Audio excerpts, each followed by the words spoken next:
एक छोटे से गांव में एक गरीब किसान रहता था जिसका नाम किशन था। किशन का जीवन बहुत ही मुश्किल था। उसके पास जमीन तो थी, लेकिन वह छोटी थी और उसमें ज्यादा फसल नहीं होती थी। हर दिन किशन अपने खेत में काम करता, खेती करने में दिन रात मेहनत करता, पर फिर भी उसके पास इतना पैसा नहीं होता था कि वो अपनी जिंदगी आसानी से जी सके। किशन के पास एक पुरानी हल और एक बीमार गाय थी जो उसके जीवन का एकमात्र सहारा थी। उसकी माँ भी बूढ़ी थी और बाप का देहांत हो गया था, इसलिए सब जिम्मेदारी उसी पर थी। हर दिन वह खेत में काम करता, पानी देता, बीज बोया और फिर रात को थक कर घर वापस आता। पर फिर भी कभी कभी उसके खेत की फसल उतनी अच्छी नहीं होती थी और कभी कभी तो वह बारिश के कम होने या बाजार के दामों की वजह से नुकसान उठाता। एक दिन जब किशन अपने खेत में काम कर रहा था, तब उसके पास एक सफेद कपड़े पहने वाला आदमी आया। वह आदमी उससे कुछ घूरी बात करने आया था। आदमी ने किशन से कहा, मुझे लगता है तुम्हारे अंदर बहुत ताकत है। तुम्हारे पास एक ऐसा जरिया हो सकता है जो तुम्हारा जीवन बदल दे।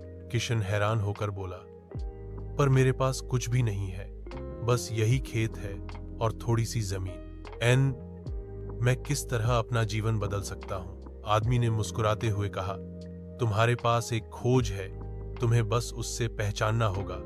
तुम अपने खेत में एक नए तरीके से काम करने की कोशिश करो।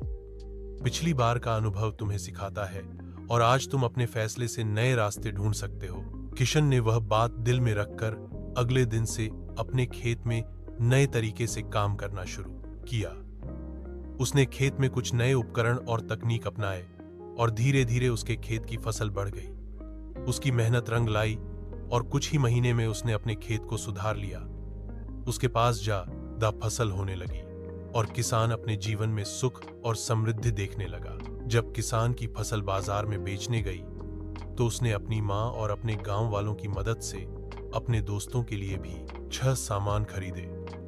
किसान की मेहनत और दृढ़ता से उसकी जिंदगी बदल गई और वह अपनी जिंदगी के हर पल को अपने सपने पूरे करने के लिए लगा था।